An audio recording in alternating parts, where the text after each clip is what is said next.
Have you ever wondered if something was living or dead? Well, take me for example. How do you know that I'm alive? I mean, I know I'm alive. I mean, because, well, I think I'm alive. But I can base that off of the 8 characteristics of life. What are these? Well, some people did some reproducing to make me, obviously. I think you guys know that shit by now. I am made up of cells. Many different types of cells, actually, but we're not going into that right now. Heredity. I have DNA from both sides of my family. Evolution. We were monkeys once.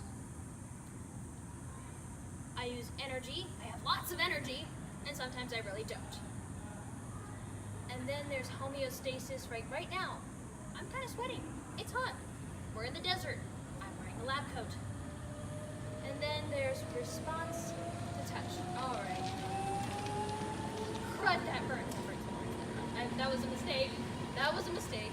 And I have grown from a tiny little squash to a big squash. So those are the 8 characteristics of life. Take this tree, for example. How do we know that the tree is alive? Well, trees reproduce by dropping tiny little seeds that grow and develop from little saplings into these huge trees, and so on and so forth. They are made up of tiny little cells deep in there.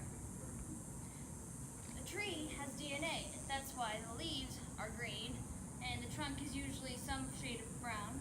That's not always the case, though. Trees evolved from these tiny, really big, really huge trees that when there were lots of oxygen, they kind of shrunk.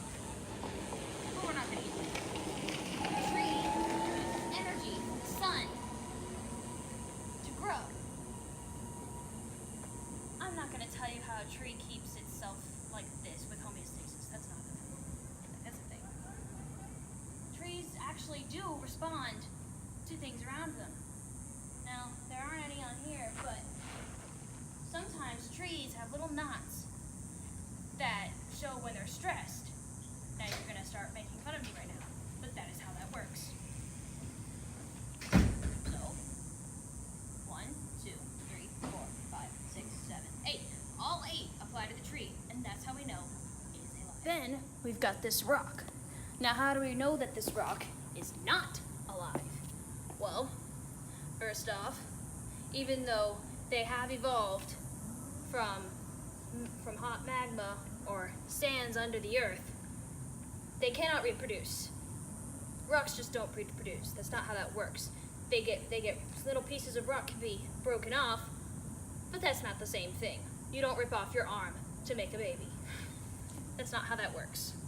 So, since even though it meets some of the characteristics of life, it fails more than one. And even one is enough to make it not living. Like it can't feel when I do this.